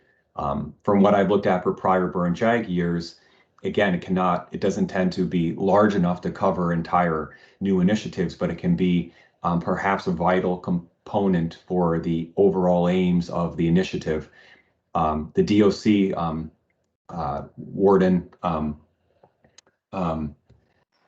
sorry, blanking on the name, but I don't know why I'm blanking the name. But probably when you're in the middle of talking, sometimes it's hard to step back. But Direct Warden Sexton, a captain from your correctional, and Deputy Commissioner Carlos and I spoke about the Worth Unit, the program helping young adult women invest in intensive services, help them look at recidivism reduction. The Burn JAG funding was used to set up a curriculum to access technical assistance dollars. It was provided in a timely way. It didn't fund the entire program, only a small portion of it, but it helped it to get off the ground. So as we embark in the very earliest stages of planning for accepting these Burn JAG retroactive dollars and assuming the policy remains in place, future Burn JAG awards, we are looking for ways that we can provide meaningful contribution to initiatives like that. So I think the group will be hearing from us in the coming weeks and months about planning around the Burn JAG grant. We are still working hard to get it in hand. And it's, for me, I've only had, I guess, 2 years of being unable to accept the award, and it was still quite heartbreaking for me. So I imagine the law enforcement agencies and others who have been affected by this, to say nothing of the other federal grants that had these conditions attached to it, it's been very challenging. So I'm filled with optimism in that respect. We've got about a month since the announcement was made, and we're working hard to get the funds out. So more to come, but I did want to flag that as per Dr. Norco's update. Yeah, very good. Thank you. Just because I know Director Roberge's hand is up, but I do see a fellow colleague from Demas. So maybe if it's okay, I'll ask Mr. Burke if you have an update to add, just to stay on subject matter, and then we'll go right next to the director. Chris, the floor is yours. Thank you, Mark. This will be quick. Thanks, Gary. Germane to the conversation earlier, I just need to take a minute to recognize the great work by the jail diversion clinicians in all the courts. Over the last 11 months, they've done over 1,200 evaluations and diverted 699 people. So that group that was out there that we were talking about, the pre-sentence, there was a lot of work going on behind the scenes. And I just think it's important to connect the dots and to talk a little bit and share the good work that Danielle Abrahimi and the staff that run jail diversion have done in collaboration with the court personnel. So that was it, Mark. Thank you, Gary, for letting me jump in. I'm glad that you did, sir. And I join you in acknowledging the hard work at the mental health and addiction and co-occurring side. Crucial adjustment and adaptation required. Yeoman's job of helping people who enter the criminal justice system and have those needs and find them meaningful solutions. Director Burke, thanks for the bit of pause. Floor is yours, sir. Yeah, so, I'll just say the same to Chris and his team. One of the best things that we've partnered with one of our sister agencies in the state is putting those clinicians into each of our GA courts to do that jail diversion work. It's an outstanding program. They do an outstanding job, and we're able to divert people from going to DOC through that service. So thank you, Chris and Dr. Norco, and all the work that those folks are doing. And thank you, Commissioner Quiros, for acknowledging our data team here in the branch. I know it's a priority for Judge Carroll, and it's a priority for me to make sure that we can stay on top of our data and manage the work that we do. So thank you for acknowledging that. I appreciate it. Judge Carroll and Chris Rapillo were talking about it. Case processing is our priority. And moving cases. And, like I said earlier, we resumed jury trials. So that's a priority for us. The JJPOC, the same body as our CJPAC crew here that meets on the juvenile side, submitted a bill that's going to have a significant impact on the branch, which we have to produce an implementation plan in January of 22 with respect to, Mark, you had mentioned earlier, the under 18 population at NYI and at York. So the bill calls for the branch to take responsibility for those kids in the adult system right, in our residential network that we have here. So we're going to be working on that for the next 6 months. And, the cannabis bill has significant impacts on us, the legalization, and we have to modify our policies and procedures with respect to supervision. I know it has a big impact on our court operations information system and how we track cases and, the whole erasure component of that. So that's going to be a significant effort for us in the next couple of months. And the police accountability bill, we're making a lot of changes there that we have to operationalize, with our use of force policy here in the branch for our adult probation officers. So that's high on our priority list too. I mentioned earlier, working with Demas to see if we can expand the treatment pathway program. We would like to make some progress there towards the end of the year. And then lastly, I'll just say we're working with the Department of Housing to replicate the New Haven Rapid Rehousing project that we have down there. That's a successful program that we have to, for individuals that are homeless or about to be homeless and getting them a place to stay and a place to live. And we're doing the same thing in Hartford. So we're excited about getting that up and going in the next month or two. So a lot going on in the branch. But, as always, we just continue to make progress. Thank you, Director. I really appreciate that update. And you covered policy enacted very recently and prior to the session. And to the extent this group can be a convening entity or assistance to the various initiatives that you described, please do let me know, sir. I know we see each other here on CJPAC and sometimes on JJPOC. So to the extent we can assist in these efforts, please let me know. I know you have it well managed in the branch, but if I can help, I'm here. Thank you, Mr. Chair. Appreciate that. I see Chairman Giles' hand is raised, sir. Would you care to go next? Thank you, Mr. Secretary. Yes, I wanted to highlight the early terminations from parole that are relatively new, as you know. And we had a total of 101 early terminations of supervision granted in May, a total of 571 since March of last year, 2020.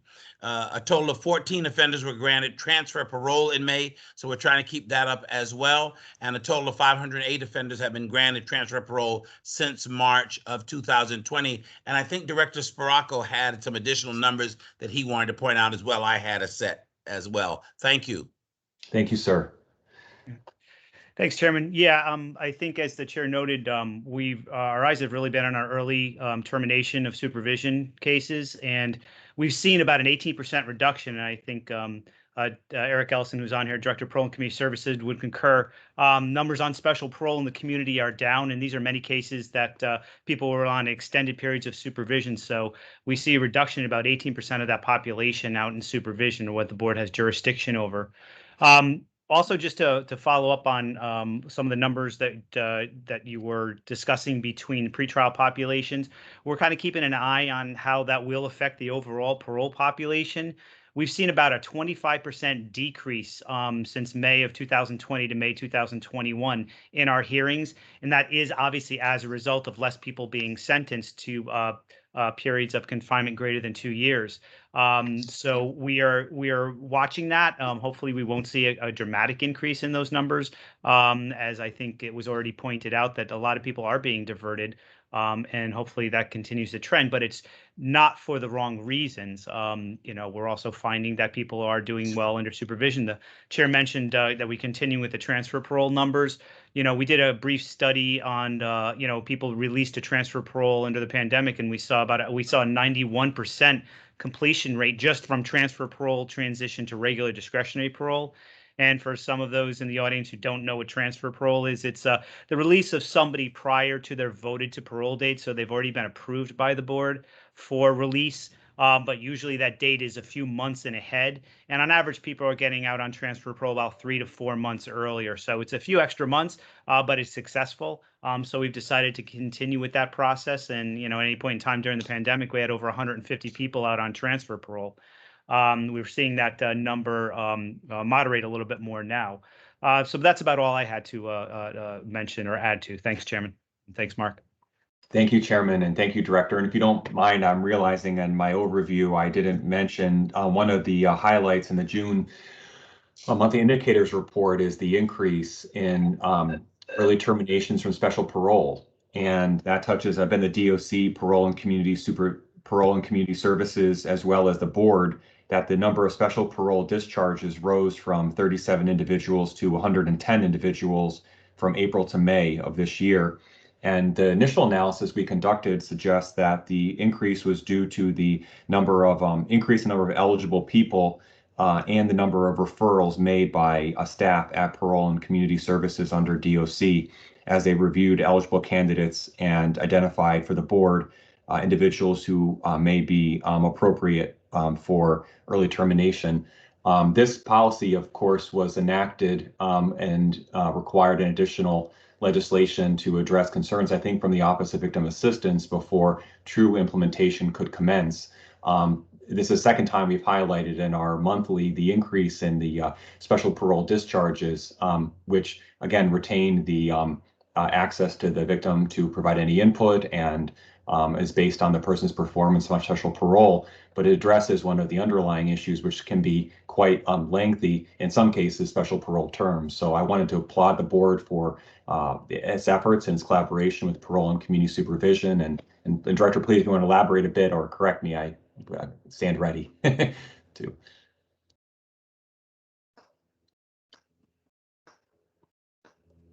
No, thanks, Mark. That was that's what we have been focusing on. And like I said, we've seen a lot of cases that we were able to terminate the supervision. People are under referrals made to the board by Parole and Community Services of people who are just on who are on supervision for many, many years and doing extremely well.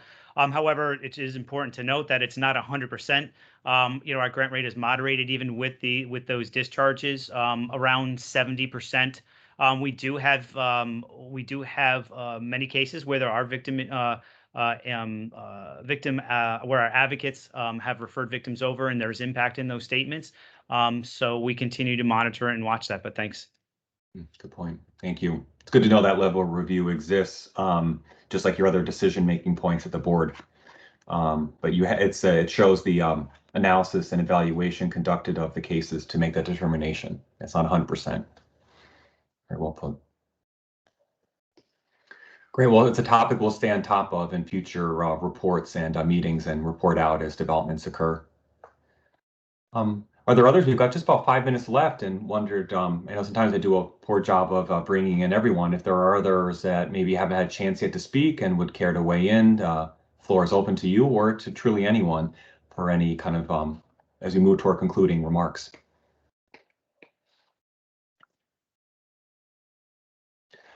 I would just add that, for maybe to wrap up, for our division, we are preparing next week. Next month, not to give Kevin Neary a heart attack. Next month is the Criminal Justice Commission meeting at which OPM will deliver its second annual prosecutor data presentation.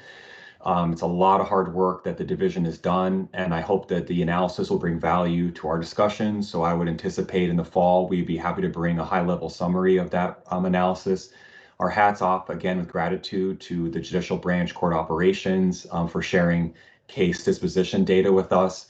The prior analysis looked at all 2019 case dispositions, and that gave us not just a sample, but the ability to look at all cases entering and receiving a disposition in that year. And now that first year was conducted, we have an intensive analysis of operations and case flow through prosecutors' offices. In the interim, the e-prosecutor electronic case management system went live in January of this year, earlier than we were expecting, which means in the coming months, more data will populate that system through the case management operations of prosecutors. So we won't have the ability to share analysis in this year's presentation, but we're set up for success for future presentations with the going live of that.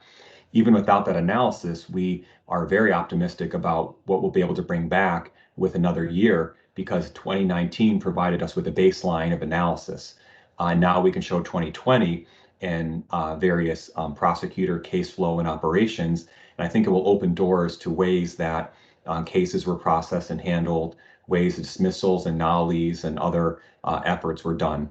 So we're going to have some pretty extensive data analysis that I think will show a subsequent year of work. Plus, we'll be homing in on the nollie. That was a topic of great interest to the CJC in our presentation last year. We certainly could point out that almost half of cases disposed of in 2019 involved a nollie, but the picture remains quite complex because of the complexity of the cases, that a fairly large percentage of people have multiple charges, sometimes multiple cases, sometimes cases in multiple GAs in a given year, or JDs in a given year. And so the nollie, the person can have multiple charges, one of which is addressed with a nollie, another with a dismissal, another with a guilty. And a nollie can be used for insufficient evidence. It could be used for resolution through a non-judicial sanction or a variety of other means. But I think that's an area of nuance, great nuance that we'll be delving into for next month and be bringing back to you all. We will be complementing that quantitative analysis with qualitative input from prosecutors. Kevin and Maurice and the Urban Institute have been having, thanks to Rich Colangelo, focus group sessions with prosecutors to learn more about topics ranging from data to use of the nollie to much more. So we're hoping to weave that into our presentation and document it. I mentioned earlier about the burn JAG. Again, the work is really commencing after the announcement last month about the funds becoming available. The American Recovery Plan Act, or ARPA, was folded into the state budget negotiations. The governor, did release a report, I think in April, May rather, April or May, I'm blanking on which, that included some criminal justice recommendations.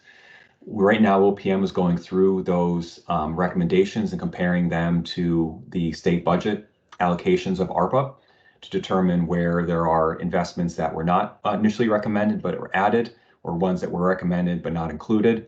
Some of the areas that the governor's recommendation put forward included addressing the accumulated cases with temporary prosecutors and public defenders, some diversion and supervision of funding, and some gun violence reduction funding. So that is still being worked out through analysis at OPM. It's expected there to be a second special session in September to consider allocations for remaining portions of the ARPA. And I think that the analysis I mentioned that's going on right now at OPM will perhaps inform some portion of those continued discussions. But I imagine the coming months we'll be in touch and working together through this, through other venues or so on, to prepare for that so that we can articulate needs of the justice systems as we move deeper through the pandemic and recovery. I see the time is up at 11. I will allow people to head off. We'll wrap up the meeting, and I will be here just for a little bit longer if I introduce topics that people like to discuss more, but I think we'll shut down the recording and let the meeting wind down from there. But thank you everybody for your time. I know that again, this is coming out of a very intensive period and people are managing multiple responsibilities. Thank you for making time. Our next meeting will be the last Thursday in September. And we'll see you all there then. Thank you. Take good care. Hi, everybody. Good day. Bye-bye. Thank you, Mark. Thank you. Take care, Director.